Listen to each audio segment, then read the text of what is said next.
Hi, everyone. Welcome to PA Podcast. Here we are, episode 9, with a special guest today, Tania Bernardo. How are you? I'm good. I'm good. How are It's you? good to have you. We just met about 15, 20 minutes ago. This is the first time we ever meet, so we'll have a lot to talk about. 100%. Tell me a little bit about yourself, Tanya. Well, just the fact of like how we met. How did we meet? You know what? I had seen something online. I don't know if it was a sponsored ad. I don't remember what it was, but you were discussing languages, right? Languages that you speak. And what caught my attention was that you were saying that you're a bit of a linguist, but you also speak Farsi, Hmm. which to me, I'm like, Tanya Bernardo, Farsi. Vale. Explain that to me. خب فارسی هم پس صحبت میکنی. Yekam, yekam. So yeah, languages was always a pretty big thing in my family. The Farsi, though, I know it sounds like a little random, but so I dated someone Persian for about 3 years. Oh, okay. It didn't work out. God bless him. So what happened You was dodged he a bullet there. I shouldn't be no, but saying that no, as but you someone know who's Persian, right? But you know what? I fell in love with the culture. I fell in love with the food. I fell in love with everything about it and the language too, actually. And so he was born in Iran. Okay, Okay, so his whole family, the friends, like everything, everyone always speaking Farsi. I see. So I had two options. Either I was going to complain about never understanding, or I was going to do something about it and learn the language. So I did. And for a couple months, twice a week, I disciplined myself. I got a coach, like a some sort of like A a Persian teach. coach. Yes, from Vancouver. Good for you. And twice a week on Zoom for 1 hour, I learned. He gave me homework. I was practicing, and I mean, I was hearing Farsi all the time. That I learned really quickly, actually. So I understand. However, to speak is something else. Even just in your sentences, like I the verb is understand. at the end, and it's like the whole thing has changed. But yeah, I That's learned good. Farsi. What other languages do you speak? So my first languages were Italian and Portuguese Okay. because I am half Italian, half Portuguese. And then in school, I learned English and French, Yeah. and Spanish came after. Because my father and I used to travel a lot together, just him and I. And I'm very close to my parents, by the way. Yeah. And when we would go, let's say, to Mexico, Dominican, wherever, like down south, he's like, okay, now that we're here, we're speaking their language. And between you and I, we're speaking Spanish. I'm like, okay, I thought this was a vacation. I Yeah. wasn't. But you know what? It helped me learn really quickly. So I speak some you Spanish. do. Sí. Hablo español un poco, un poquito, Bueno. pero no hablo muy bien, está limitado. Porque no, I'm gonna try to make this work in Spanish, right? It's been a while, right? Um, no practico. Necesito N- practicar. sí. Sí, sí, sí, cómo no. Sí, tomé para 2 años en la secundaria. Very So, good. yeah, so look, Very but good. if you're not practicing, Yeah. That's it's the a thing whole with the thing. language. You need to practice. Yeah. You need to practice, or else well, it's like riding a bike. You can pick up on it really quickly, but it needs to be It's practiced. like when we go down south, then I start to like get into it, right? And then I start to speak. And then after a day or two, then I'm really like into it. But when you're not practicing, it's like I took 2 years in high school, but when you're not practicing it on a regular, hell, even when we're not practicing, if I don't speak French for a couple of days, it's a whole other thing too, You're right? telling me. So it's like we get really confused between all these things. And look, but it was really cool. When I saw that, I'm like, wow, so she speaks Farsi, and that's rare. I mean, somebody who's not Persian or is not around that. I thought that was really cool. And then, so I started to see some of your stories. I saw that you're fasted. So I'm known as the fasted guy in this I office. love it. Yes, I do very long fasts. Okay, very Okay. long, but I don't think as long as you do. But on a regular, I'll do a 20 to 24 hour fasts pretty That's much every amazing. day, right? The And health benefits from fasting are insane. 100%. It's really good. I started last year. Uh-huh.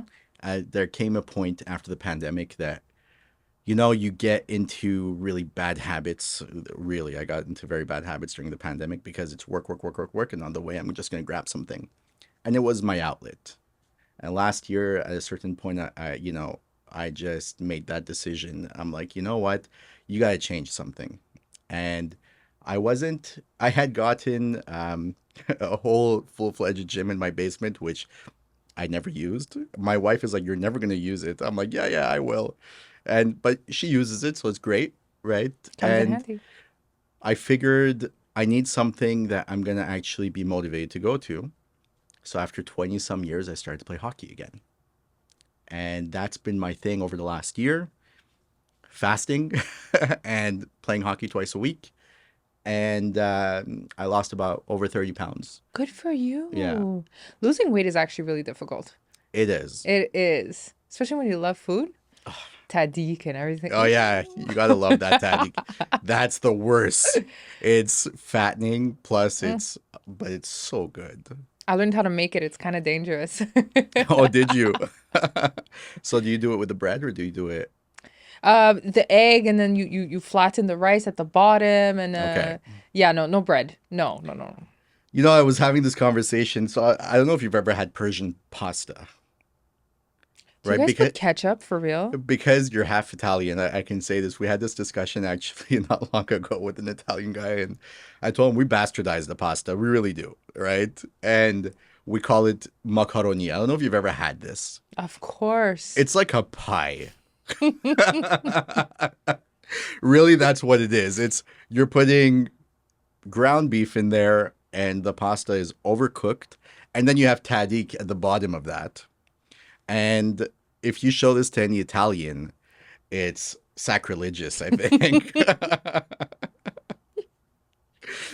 Yeah, yeah, I So remember the first time I saw the pasta, I was like, okay, okay, this is what we're dealing with. this All is right. how, Mm-hmm. how bad was that? When I described this to this guy, he lost his mind. He's like, "What do you mean?" I'm like, "Al dente doesn't exist. It's just overcooked." And it's this whole mishmash going on. And that's what we have is our macaroni. I mean, listen, I'll give you guys a lot of meals, but maybe the macaroni is not my favorite. No. No matter what it is, it could be spaghetti, it could be penne, whatever it is always going to be called macaroni. So true. And with that accent too. It's true. It's true. But even the music, everything, like, I don't know. I love the culture. I really It do. is. It's a great culture. Yeah. I've never been to Iran. Mm, So I'm born and raised here. okay. Not for a lack of trying. I did try to go, but it got a bit complicated because I had to do military service. Uh-huh. And, when you hear that, I'm like, I'm not Less sure if I want tempting. to involve myself in all that, but it's a part of the plans. I would love to go. And it's still on the bucket list. Good. So hopefully one of these days, and we'll see where it takes us. Tell me, Tanya, you're very active in social media, obviously, and I don't know when you started. To be honest, I noticed your content a couple of months back. Mhm. How long have you been consistently doing this in the way you've been doing it, and what brought that on? I mean, obviously we're in real estate, but what is it that made you take that kind of step to say I'm gonna really go at it? Okay, so when I first started real estate, I did not have clients. I did not have anything at all. And How long ago was this? I'm sorry to interrupt you. okay, so I got my license in 2016.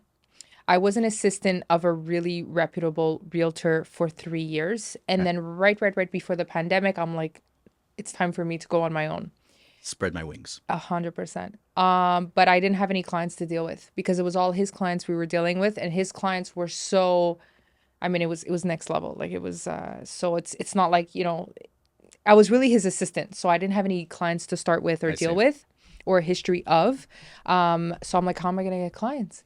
And then there's the whole like cold calling and door knocking and all that fun stuff. And I was like, no, this isn't. Oh yeah, I no no, it was you it gotta was love it was that, right? not good. So I'm like, okay, what am I gonna do? And at the time, I did not have TikTok. Actually, I don't even know if TikTok existed.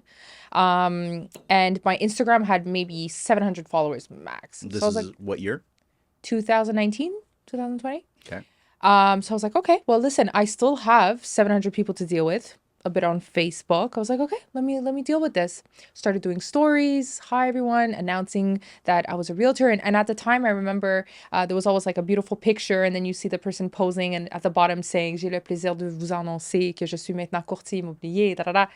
And I wanted to think outside the box, so I did a video instead. And at the time in 2019, videos were not like they were today, so it stood out. And just from that one video, I got a client.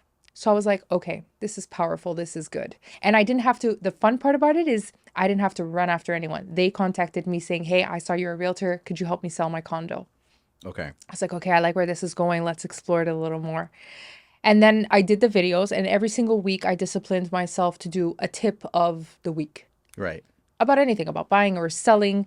And I started getting clients. I was getting clients because no one was doing videos at the time, and I was No. doing it with my cell phone. It costed me nothing. It was beautiful. So cold calling and door knocking, ça le pris le bord very fast, and I was focusing on that. Did you ever do it?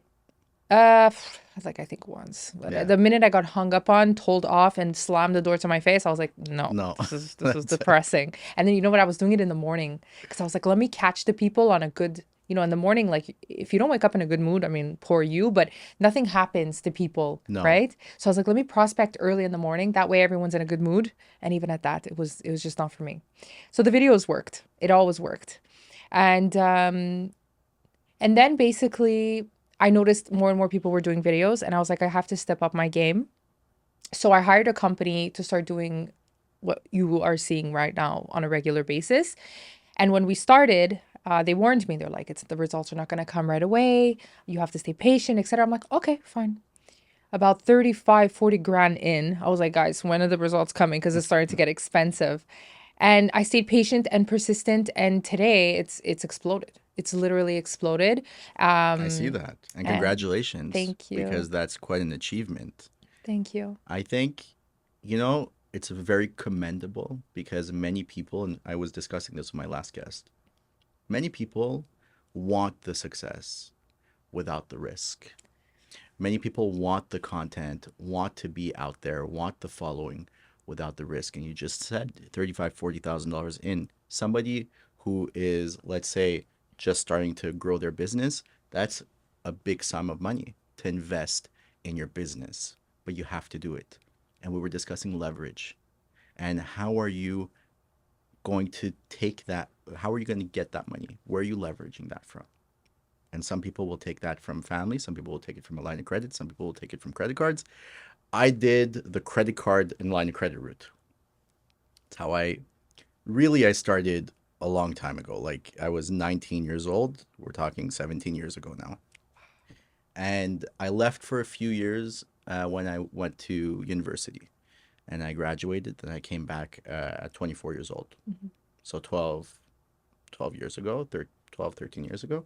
So all this to tell you, we were getting married 6 months after, and it was a big risk. And I refused a promotion at the bank to come back into real estate. I was at the bank for 3, 4 years in that process. I started off 2 years in the mortgage world and 1 year in real estate. But then at 21, nobody wanted to work with a 20-year-old realtor, you know? I get you. That was a difficult thing. But all this to tell you, that's how, when I came back, I just went all in. You have no choice. You have no choice. No. So to come and say, well, I'm just going to come and make money, yeah, but it's a business. What is your business plan? And for one person, it's going to be one thing. You invest in your business on social media. That was a part of your business plan. Social media wasn't a thing when I started. Mhm. Not really. And it became more and more of a thing with time. And, then I started to get creative. You're talking about videos. I started vlogs, Mhm. and these vlogs were 30, 40 minutes. We had to divide them. And I'll give a shout out to my guys at Live City because they were here from the beginning, Wow. right? And they did those vlogs. And when I did the vlogs, nobody in Montreal did the vlogs. Mhm. Affarin. Nobody. Thank you. Thank you. Muchas gracias. So I remember the challenge between that, and it was expensive, but I think both of us were kind of starting our businesses too, like Live City as well. And we had such a good rapport from the beginning. And to this day, they're my guys. I love it. That's the same relationship I have with my guys too from GM Agence. Yeah. Same thing. Yeah. And because they know you so well, they saw you at the beginning, they saw Yeah. you grow, and they know your style and they know who you are. Oftentimes, you might get an agency, but if they don't actually know who you are, if they weren't a part of the growth, it's going to be so much more challenging. I'm not saying it's impossible, but I'm very fortunate to have that, as I'm sure you are. And it's a similar story for me, but I really focused on my network and I liked to do these things in parallel. And the vlogs were a big part of it. And my last vlog was last year. So essentially, tell me about your vlogs. What was it about? So it was about my day to day, I love it. day in the Day in the life. life of a realtor. Yes, that works. It To this did. day, it still works. People loved it. Uh-huh. People loved it. I remember, and this is back when social media was not the way it was today, where you get all of this content right now and everyone has very short attention spans, right? We're talking my first podcast was, sorry, not my first podcast. My first podcast was 2 months ago, believe it or not, right? But my first vlog, Daniel was just born. We're talking 6 years ago. Six Wow. years ago was my first vlog.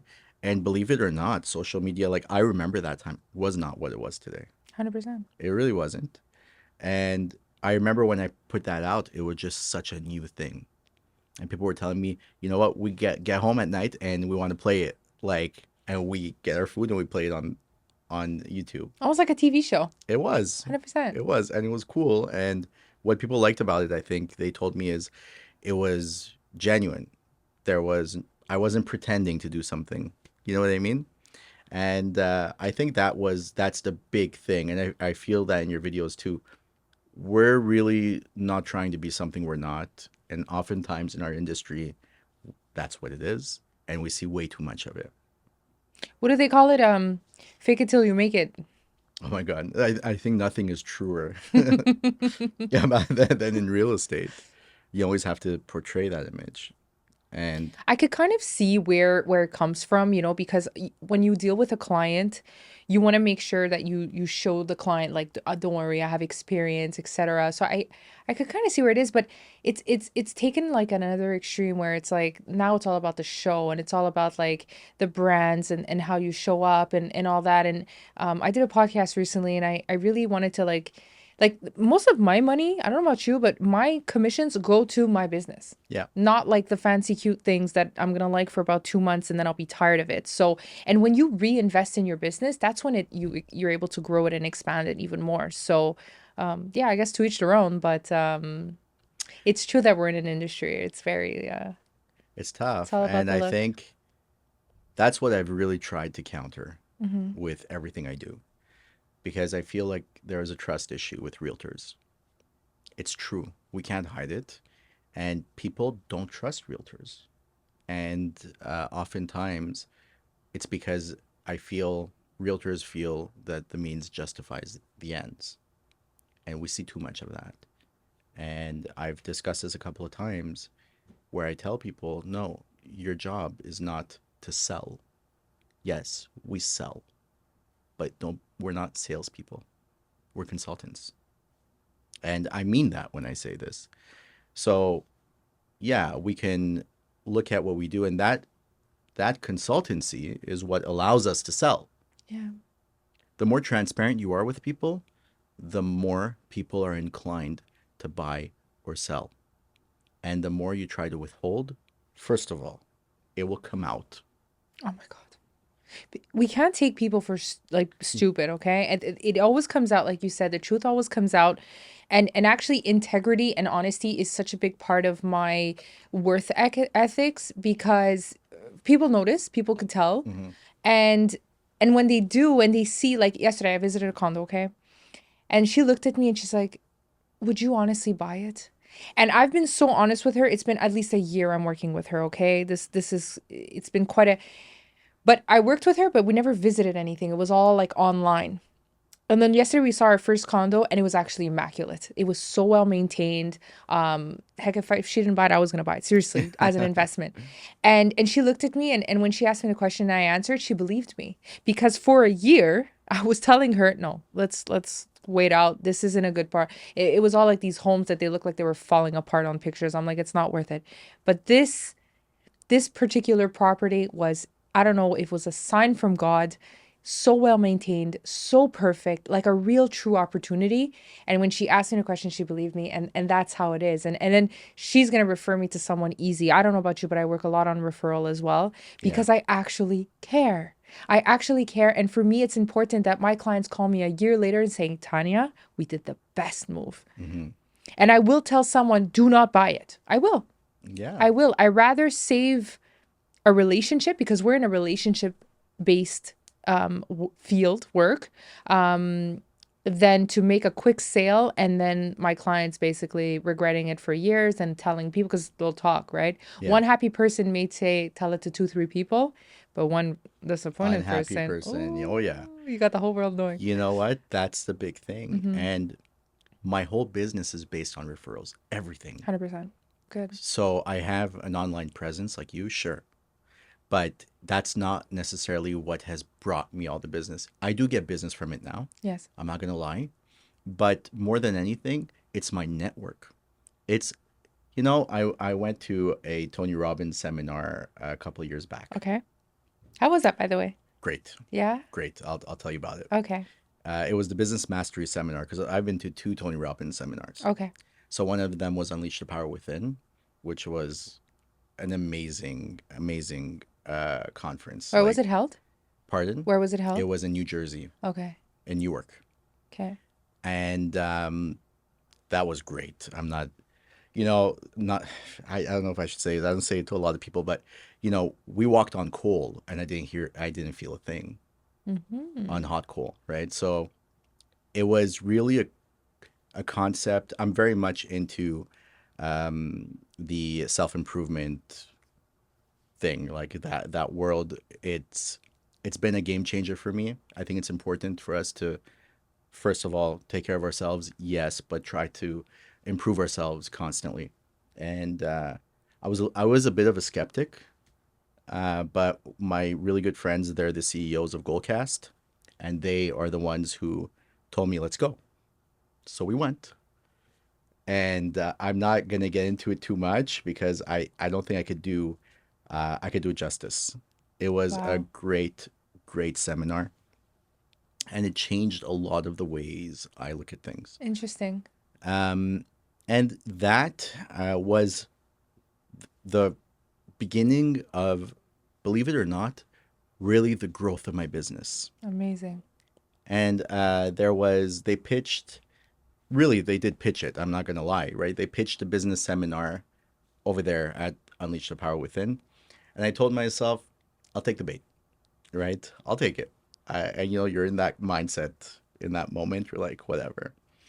To make a long story short, that was an expensive seminar that I could not afford back then, but it was about $15,000, $16,000, which is always a lot of money, but back then was a lot of money Of to me, course. Of right? course. And so basically, I went there, and I'm going to make a long story short. It was a great seminar. I met my commercial partner over there, Mm-hmm. and we've done millions of dollars worth in terms of volume of business together, and we're working on one right now as well. A couple of years later, and it No, was, Barak.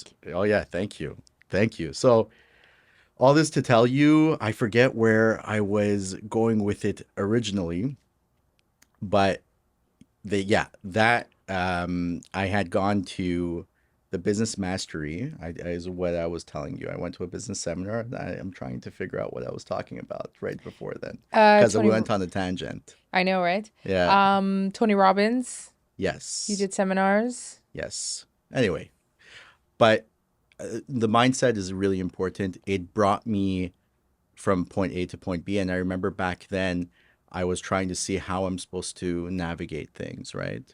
Um, and your mindset is really instrumental in the way that you're going to work and how you're going to bring things forward. Um, but yeah, there was something about Tony Robbins specifically to what we were talking about right before, which honestly, It'll come ça back. m'échappe, ça m'échappe. But all this to tell you, like, yeah, and you mentioned, I know that in a lot of your stories, you mention, and if it's okay for us Of to course. talk about it, right? You mention God in a lot of things that you do, right? And I have a lot of respect for that because I myself am somebody who believes in God, and everything I do right now is, oh, now I remember. Now I remember. So Tony Robbins calls it uh, the raving fan culture, right? Raving fan culture meaning it's your fans, which are our clients, really, who are always talking about you, Mm-hmm. and that's what brings you your business. But to parallel with what you're doing, why you're doing it. I want to be able to sleep well at night. If I'm guiding somebody, I want to make sure I'm guiding them well. You talk about God. If we're talking about God, well, I want to make sure that if I'm doing something, that it would be something that would be conducive to satisfy God. And that's something I really never talk about. I But love it. Let's talk but about it. yeah, look, we talk about it. I've I've always believed in a higher force, right? Now, religion wise, I started my elementary at Saint Marcelin. So, you're going Je te salue Marie 3 times a day, right? And so, growing up, I was a little confused, right? Because, well, as Persians, we're technically Muslim, right? Now I'm in this Catholic school. And a couple years later, I get to high school. Now I get some Muslim friends. They're fasting, they're doing their thing. I really started researching about every single religion. And I've been to church, I've been to synagogues, I've been to the mosque, I've been everywhere. And the one thing that always comes back, that everything always comes back to, is God. And for that reason, even with my children, I don't try to influence anything. As you know, because you've been in the culture a little bit, Persians in general were very passive with regards to things. So for me, it's always been a great thing to be, yes, we believe we're spiritual, we believe in God, but I'm not here to try and take one avenue or another. And a um, there was somebody who studies religions. I forget what his name is right now, and I was listening to what he was saying, and he said, "Well, every religion or every path really leads to the same place, and it becomes a question of preference of the road you want to take. But ultimately, we're all going to the same place." And I really like that because that resonated with me. Because these days, I feel like the thing that divides us most is that where people are trying to find where they belong in the group. Are they Christian? Are they Muslim? Are they? I've become a hybrid just by association. My mom would take us to church, and my dad was really couldn't care less, right? Just in all transparency about religion. And so it kind of became this mesh. So what I tell my kids is listen, God first, and you figure out where you want to go from there. And that's that. That's amazing. Good. And yeah, you touched an excellent point at the end. I think what separates us is the extremists in every religion. But at the end of the day, you want to do good. You want to be a good person. You want to, and that's the thing is like, being successful is fantastic. It really is. I mean, we don't live off of water and fresh air, right? No, That being said, I think there's more to it than just money. And although in my 20s, I was very focused on making money, being the best, whatever, today it's all about like, what's the imprint that I leave on people? And this applies to my business and like with people as well. So let's say when you meet someone and you leave them and you're like, gosh, like I feel good, like leaving people on a good note, leaving people like pas être lourd, always being positive, always in, and that's where it all goes in hand. And I mean, obviously God, I go to church every single Sunday, Every Sunday. every Oh Sunday. wow, good for you. Yeah, it's a big part of my life, and it's family day. Well, family morning because I work on Yeah. Sunday afternoons. But yeah, it's my time because I don't really take days off. I don't know about you, but like it's hard. It doesn't exist. It, No, it's we're it always doesn't there's always exist. something on the phone. There's always even you go on vacation, you just end up doing it. It's hard. It's hard to like draw the line. I'm really trying this year. I'm gonna try to take one day off, maybe the Sunday. But yeah, church in the morning is my thing. It serves in two purposes. In one, like it helps me to thank God for the week that I had and to prepare myself for the next week. Just being très reconnaissante, très like just grateful about the good things that happen. I'm very like conscious of that. And I like to thank him for that. And then, yeah, preparing for the week. Some people meditate, which I do as well. But for me, it's almost like a sense of meditation. Like you leave church and you're like, you just feel good. You I've feel been serene. sorry to cut you off. In my childhood, I went to so many churches, and I was a kid, so I think I had a different view to that. But I just remember like there was a lot going on. Hmm. There was a lot going on, and there was a lot of. I just felt like there was too much going on. So it wasn't just somebody preaching and talking, right? I remember that they were trying to. Sometimes it would be a little bit loud, and I guess it depends on the church you go to, right? So I was, as a child, I went to church a lot with my mom, and that was one of those things that I looked at, and there was Sunday school, so that's what I would kind of look forward to. But at the same time, when I would actually be like in the church setting, where the preacher would kind of, I remember like put his hand on the people, and I kind of like I didn't know how to feel about that. And to this day, I don't know how I feel about that, in all transparency. But I'm not judging it, but I'm just saying that that was one, these are the experiences I remember. But I do remember that it was a powerful setting. And I feel I've been to, after that, I went to mosque, I went to synagogues, and it's a lot of the same sentiments. Sometimes it's great, and then sometimes it's extreme, and sometimes so I think that you have to find the right setting for you, you know? When I go to Dubai, when you go to the mosques there, it's a whole different experience. I'm sure that if you're in Europe and you go to the church, it's a whole different experience. So, and I feel like in Quebec too, because of the history that the Quebec has, it's very, uh, in a sense, anti-religious, right? In a sense, where they're trying to get away from that, and so religion comes into play oftentimes. But it's such a sensitive subject to talk about. I I usually know. don't really try to give an opinion about it. But that's why I tell my kids, God first, and you'll figure everything else Exactly. out. Exactly. And I think that's great. I think that's one of the components is when you go to sleep at night, I want to make sure that I've done everything I could for my clients. My clients can attest to this. And sometimes I go a little bit extreme with it where I'm really trying like to make it go. They're like, no, but we're good. I'm like, no, we got to keep going. We got to keep going. I have one of my clients recently he's like, bro, you're a psychopath. 100%. I'm like, yeah, but I'm your psychopath.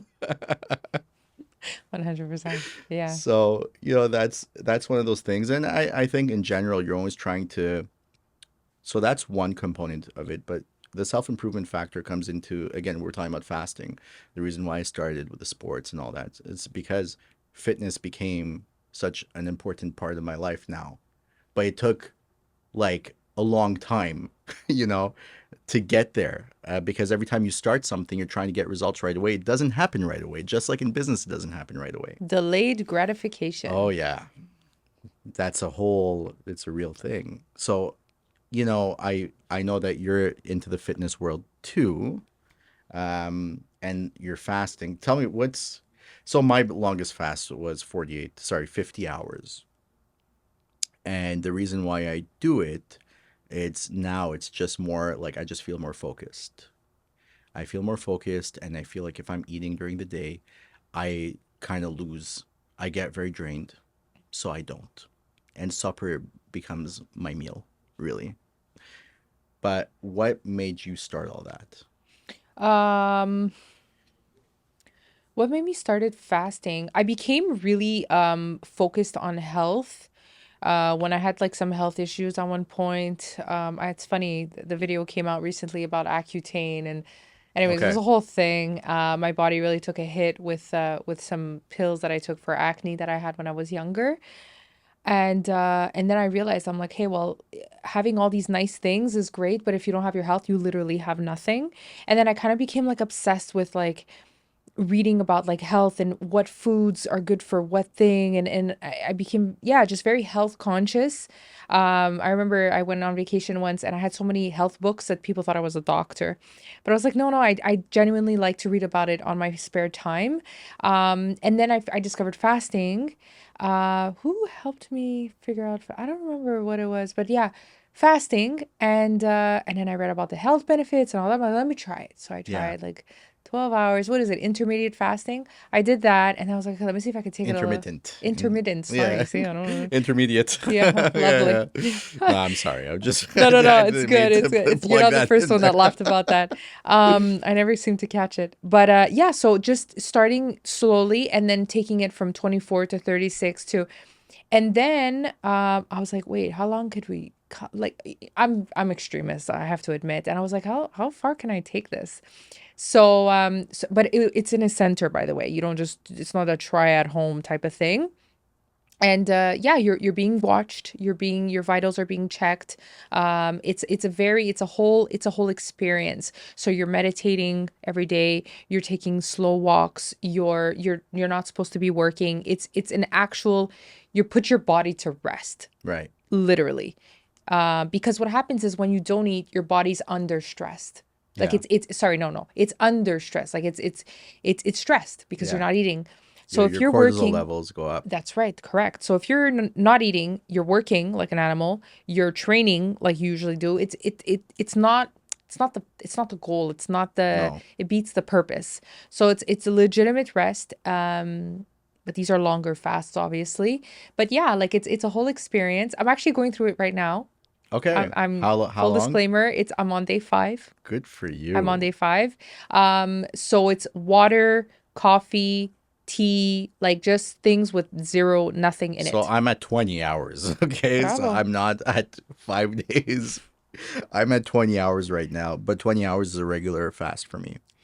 And I do it every day. Again, it's because there is so much to do during the day, yes, but I also don't want to drain my body. And I feel like that's what it does. And honestly, I'm not hungry during the day. I get hungry at night. I'm not hungry during the day. And I started to realize that I eat, let's say, just because, not necessarily because I'm hungry. And during the day, I've never been like a big breakfast guy. I'm not. Lunch, sure. But I started it initially because I'm like, okay, I have to start changing things. And then to your point, I wanted to see how far I could take it. So I did. I took it to 50 hours. I wanted to do a 72-hour fast because I was reading that that's where most benefits are maximized. Good for you for going on 5 days. I don't know if I could do 5 days, but I'll tell you that it's been a game changer for me. And then once you do it, then you start to pay attention to what you're eating too, Hmm. and health. I mean, I'm asthmatic, and because of that too, like I wanted to see is this going to help, and it's helped me a lot, by the way. Where to the point I don't really need an inhaler going on the ice anymore. Wow. And I used to get severe heartburn, which no longer exists, despite all the coffee I drink, Hmm. because coffee becomes my outlet now. Um, no, but it's been great, and it helps me focus on what I have to do. And because I have coffee, I don't I don't get hungry either. But at night, that's when I usually have my meal, and that has changed things. So last year, that was one of those things that changed for me, and it took everything to a whole other level, in personally, in my business, how I feel, sports. My kids were my inspiration too. They started playing hockey. I hadn't been on the ice since I was 15, so 20 years. Wow. and 20, 21 years. And when I went back on the ice, you know how they say it's like skating? It's not what they say because you're I'm heavier than I was when I was 15, 16 years old. Um, I haven't been on the ice all that time. I forgot how to do crossovers, which I used to do. You know, all those things, but then you learn with time. And it's so fun. I look forward to it. And it's the 1 hour in my day, and my week, 2 hours really, where nobody could reach me. That's amazing. Nobody could reach me. No matter what, we're always accessible. But in that 1 hour, I'm on the ice and nobody could reach me. And I love my clients. I love everybody who calls me. All Not everyone. I'm not gonna lie, right? We don't love everyone who calls us, but I appreciate all the business I get. I love all my clients. I really do. I really do. I have a very close and tight knit relationship with my clients because they all become my friends. Um, Are they and mainly Iranian, by the way? no, no, I would tell you like a sizable amount like is still. I get more and more Iranians now. Initially, I didn't have any Iranians as clients. And then with time, I got a couple of Iranian clients. And then they just, like, they really talk. Like, Of they course. really Oh, referred they me. love to gossip. Yeah, yeah.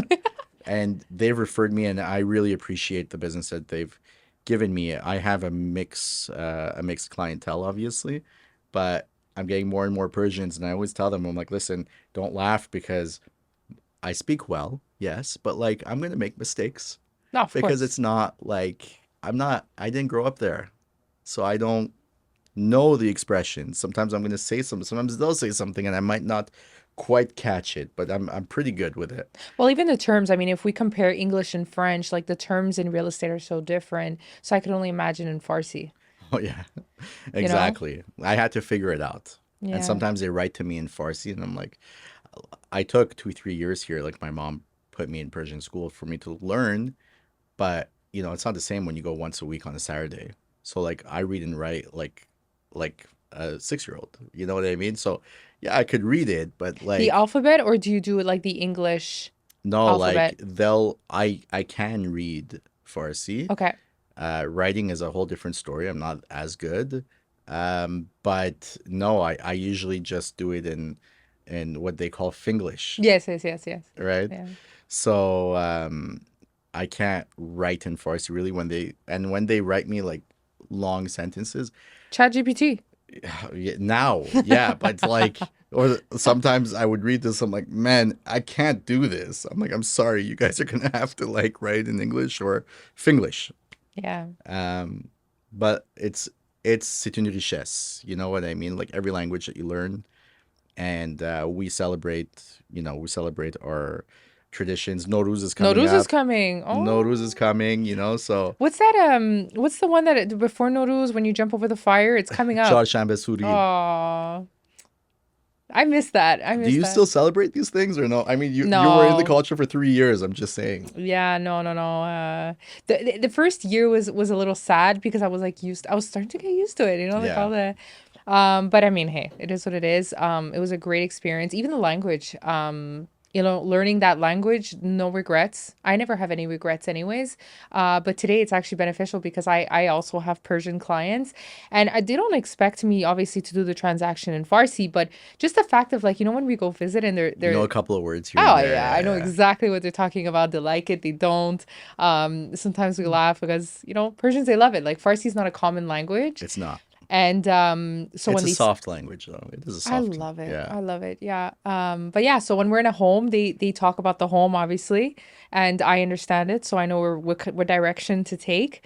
And yeah, it's just like it's nice. But Is throwing it in 2 3 words, they appreciate it, but they don't expect me to do the whole thing. no? But you know what? Just that common ground is great.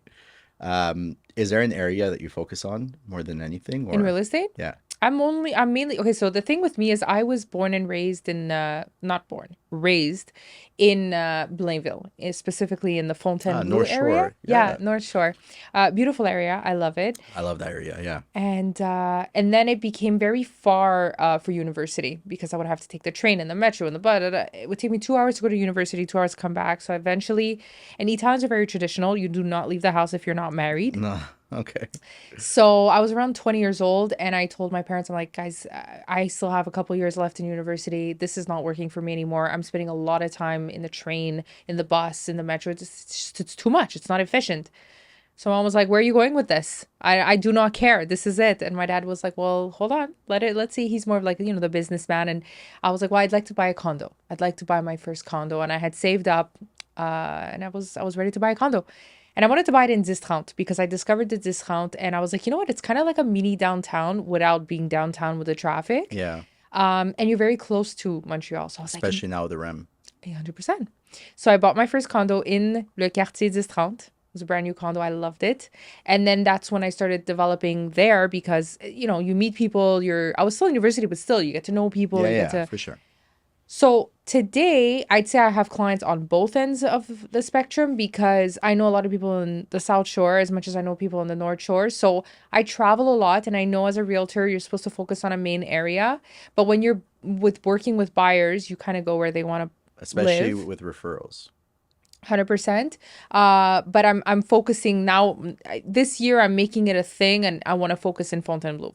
I came back to Fontainebleau, by the way, but it's such a beautiful area, and I know it so well that I can, buying a home is not just buying a property, 4 rooms, 2 bathrooms, No. it's buying a lifestyle. And that's actually one of the reasons why my listing videos, I like to sell what it is to live there. And I Yeah, act it out and I pretend like I'm living there but it works. It it works does. because you're not just And I do selling a the home. same. I do the Yeah. same. Yeah. Yeah. You're not just selling a home. You're selling what it is living there. You're You're selling everything selling a about it. lifestyle. 100%. You're selling a lifestyle. And So, it's great. And Fontainebleau is a great area. I'm I work with a lot of buyers. yes. So I really go to a lot of places. And just to put this in perspective, my last couple of like current deals actually that we're negotiating, and my last couple of deals are right now Brossard, Nuns Island, Rosemère. Beautiful. Okay, we're looking at properties actually in Blainville and Chambéry area also. Very nice. And Blainville, Fontainebleau and Chambéry are two different Oh animals. my God. Yeah. And people who say Blainville, I'm like, yeah, but which Blainville do you Mm-hmm. want? You want the classic Blainville or you want the modern Blainville? Exactly. And I've done transactions in both those areas. Obviously, you have to be careful with areas in the North Shore in certain areas. So I know that Blainville has, landslide zones. Some areas of Blainville, it's a lot more in Lorraine.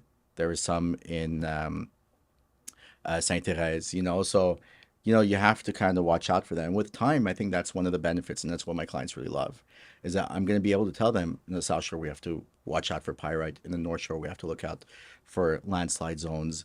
In the West Island, you have to look out for, and in Laval too, right? In the St. Dorothy area for flood zones. You have to know what you're looking at. And because I've done so many transactions everywhere, now I could do that. Yes, it's time consuming though, so I guess focusing in one area would really alleviate that. The one place I really never went is like Far East, like RDP, Right. Saint Leonard. Like I've never done business in these areas Okay. in full transparency. But everywhere else, really, Westmount, TMR, Hampstead. Like I know these areas so well. Yes. My father's family, and including my father, they're in Hampstead, Okay. right? Very nice. So it's again like but I grew up in the West Island, but I went to school at Collège de Montréal downtown, and it's like I've just been all over the city, so I know it like the back of my hand. I think it's important as a realtor to know You that have you to, do. you You do. have You need to, to have the base and some realtors you'll talk to them about a city and they're like, "What?" yeah, I would take a map to start. A tip for new realtors, take a map and learn it. you have Learn it to. because if someone's talking to you about cities, you don't even know the borders of it. Like someone's like, "I want to go on the North Shore." Okay, where are we bordering? Are we going all the way to Saint Eustache West? Are we going all the way to Repentigny East? Are we Yeah. going all the way north, Saint Germain? Like you need to have an idea. Same thing on the South Shore. So when you don't even know the areas that the person is referring to, that's not very reassuring Well, no, for. and you have to know, and especially look, I do some commercial real estate. Mhm. I've been dabbling more and more in industrial real estate over the last couple of years. You need to know what you're looking at. So now in the industrial world, like you need there's more to it. Now you need spaces. You need to know, okay, what is the clear height people are looking for? What's the loading docks they're looking? How many loading docks are they looking for? And these zones, what happened in these zones? Do we have environmental reports? Has it been decontaminated? If it was contaminated, then the overwhelming majority of times they're contaminated. So, these are things that you need to kind of know. And with time, you're going to learn. But I think, especially for newer realtors, I would tell them, and that's something that if I went back, I would do. It's really to try and be a part of a team of a very busy realtor. Oh, 100%. And that's where you're going to learn a lot. Hmm.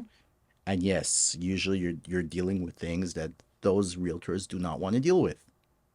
But that's actually where you learn Part of because the game. that's where all of the headaches are. And that's the truth. So everyone has done their time. So you have to do your time in real estate too. Where do you see the market headed? How has it been for you since the beginning of the year? So it's interesting because sometimes you're going to see realtors, oh, it's calm. Like the market, it's slowed down, it's all that. I'm on a different planet. Okay. For me, the market is calm. It's not, I do not care. I need my business to run. I need things to keep flowing no matter what's happening with the market, Right. buyer's market, seller's market, whatever. So when people ask me that, I mean, yeah, right now I'll say it's an active market. It's always an active market for me. That it's an active market for buyers, that it's an active market for sellers. It's an active market. And I make sure my business is constantly rolling and it's you cannot let the outside effect Yes, 100%. determine your business. Um, It's a so question of discipline. yeah, 100%, 100%. And so yeah, so all this to say, I mean, right now, I think it's happening. Right now, I think we're like in a nice equilibrium, like a good sweet spot, in a sense that a house that's priced well will sell. It's not going to just sit on the market for months and months and months. But on the buyer's side, okay, the bidding wars have kind of restarted. I don't know if you've Yeah. seen it, but I'm seeing it slowly because there's talks about the interest rates going Yes. down. But like I've negotiated just the deal that I got last week. No, yesterday, last night. We negotiated about 10 grand down, so there was no bidding war. No. And my clients, they were willing to pay full asking. I was like, wait, just let me take care of it, 100%. Yeah. and they saved 10 grand. So yeah, so no, I'd say it's a good sweet spot I between think so buyers and too. sellers. Yeah. We've really achieved like an equilibrium in comparison to last year. Hmm. And last year wasn't a fun market because sellers were still looking at comparables from the previous Oh year, gosh, yeah, but it's we were true. quadruple the rates. I mean, it wasn't the same thing. You have to set the expectation. Absolutely. And now I think sellers have come to that realization. Yes. They're still, I would tell you, like, no one is desperate. Like, sellers are not desperate to sell. Buyers are not desperate to buy, but we're in a position where people are willing to do business. Pandemic, sellers are like, well, if you want it, you better pay for it. Mm. Buyers are going crazy. And after that last year, buyers were like, screw you. You know what I mean? Like, we're not giving you your price and we're going to wait. The market's going to crash. You know, how many times did Oh I hear my that? Market's goodness. going to crash. They were telling, like, that's basically what you would tell sellers, right? The buyers were telling sellers in so many words through their offers. Well, here's my offer because I just lost 30% of affordability. And they were right. They were right to do that. They did lose 30% of affordability. Yeah. And, then it's not just a question of prime rate. So it's the bond rates too. All those things come into play. And so the prime rate stayed stable like in October, but the posted rates right now are lower and the affordability is is higher than it was back in October just because the bond rates have fluctuated. So Yeah. the posted rates will change with all of that. Um, and right now, I see that buyers are motivated, but not desperate, and sellers are motivated but not desperate. So it's a nice. I really prefer this market much more. I hated the pandemic. I say this all the time. I hated the pandemic. I never wanted to go back to that. Yeah, we did more business, sure. We did a lot more business, sure, but the way the environment was, and we were just talking about that, the habits that were created by us because we were so overworked. I had to go one visit after another. I mean, the amount of visits I had to do, and managing offers coming in, managing 30 offers going in for buyers, trying to have to deal with that. And then for people who actually care, to your point, who we do not want our clients to overpay because we know what real value is, but people's emotions were so high. So managing that was extremely difficult. Yeah. In life, I like to see the silver lining in things. And although I agree with your point, I'm very grateful to have worked with buyers during the pandemic. It was the toughest thing to do. But today, I've gained such a confidence when I represent my buyers.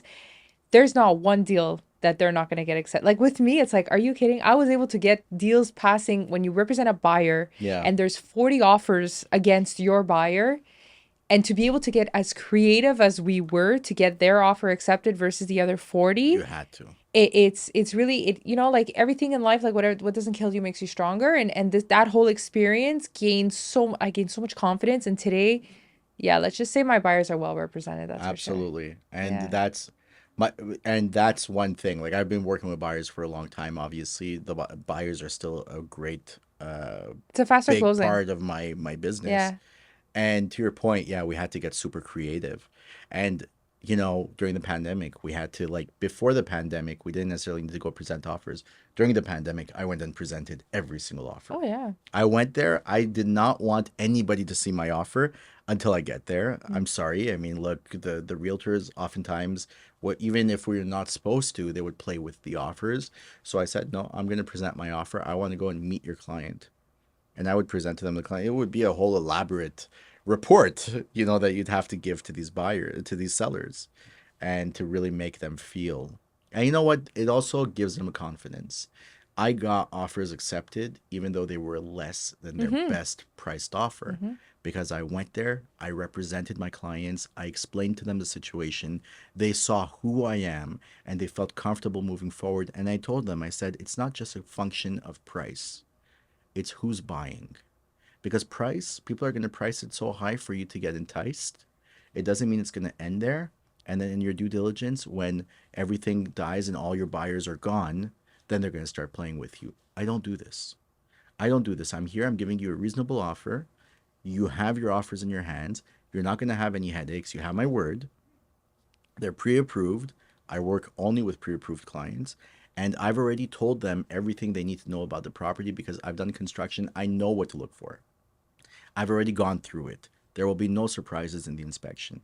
And the overwhelming majority of the time, really, the inspections are great, and I absolutely recommend all buyers to do them.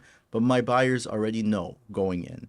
I'm like, this is going to come up, this is going to come up, this is going to come up. You have to repoint your bricks. I see your bricks, like you have step cracks right now. You have 3, 4 cracks in your foundation.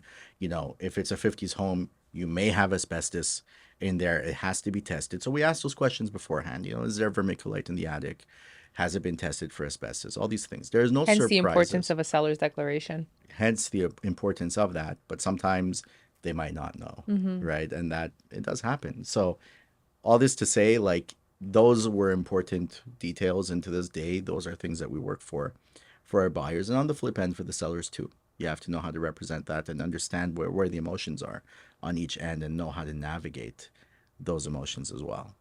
Tell me, Tanya, do you think there is a difference in our industry between being a male and a female real estate Oh, agent? you're gonna get And me started oh on that? God, I'm gonna get you started on this. I will get you started on this. It's so funny because one of my most viral videos is about like Oh, exactly I that. haven't seen it. In all transparency, I have not seen it, so I want to hear. I think that as a woman, in the most unbiased way possible, Sure, go for it. we definitely have an advantage. Okay, and Okay. and listen, you have a lot of experience. You know, if a woman wants a home, a woman gets the home. Oh If a yeah, man wants the home, he needs to get the approval of the woman first. So, absolutely. yeah, I think as a woman, in real estate, you're very influential. That we're a realtor or that we're in a relationship and, you want to buy a home or whatnot. The wife, the woman, she has her say.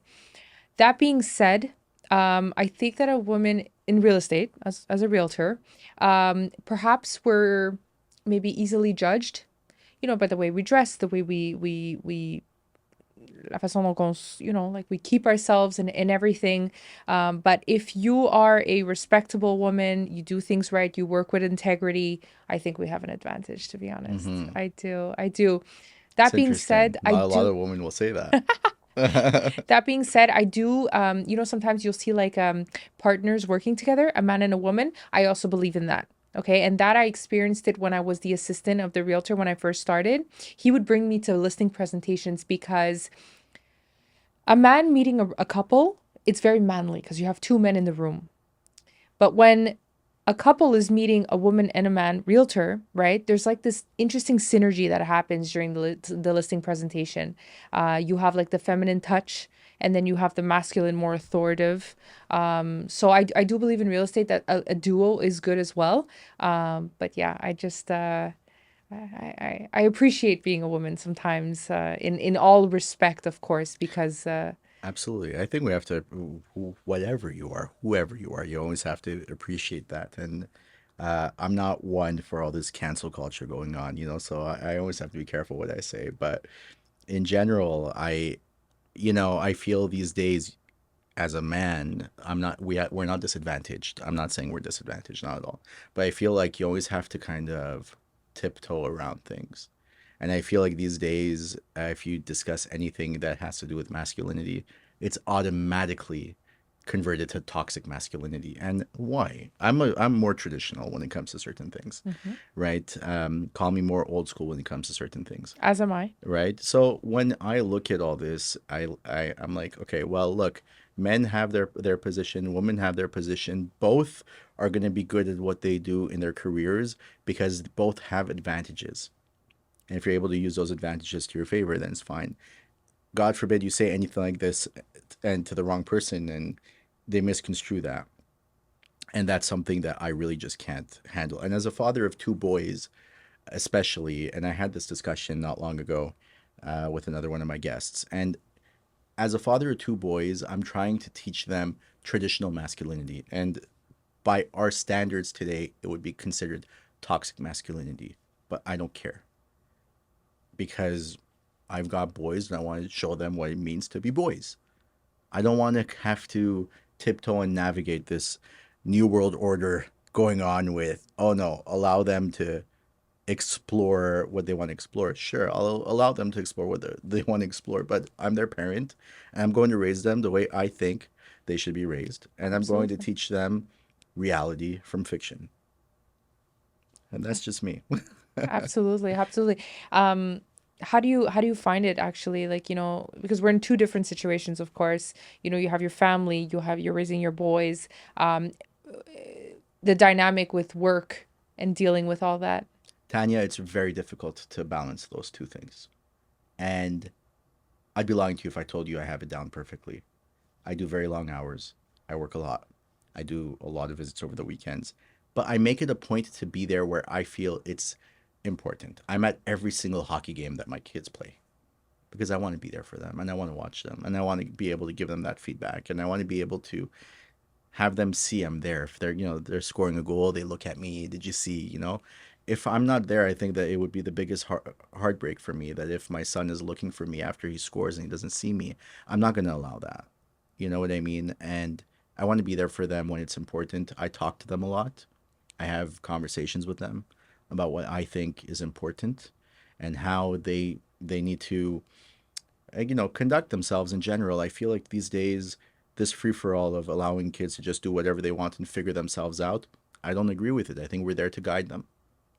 And so, really, it is difficult as an active realtor to balance those two things. If you want to be as present for your clients than your family. But I will tell you this, and I always say my family first.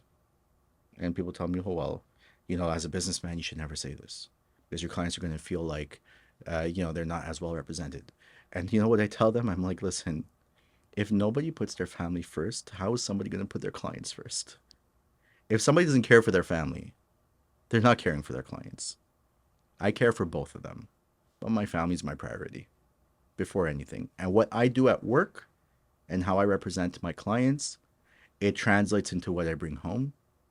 And the money I bring at home is going to come from a good source. and it's going to come from the happiness of others. As corny as that is, that's what I believe, and it's worked for me so far, and we're very blessed. I have nothing to say about that. God bless. Yeah. So that's where we are. I think 2024 is going to be an interesting year. I think that how things are going to get navigated are going to be interesting too.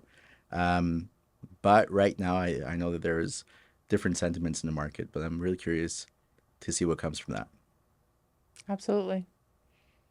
Tania Bernardo, it was a pleasure having you. Thank you. It was a pleasure having you. Thank you for making the time, Thank you. Thank you for inviting me. and I hope to be able to do this again with you soon. Absolutely. Take care. Thank you. Episode 9 is a wrap.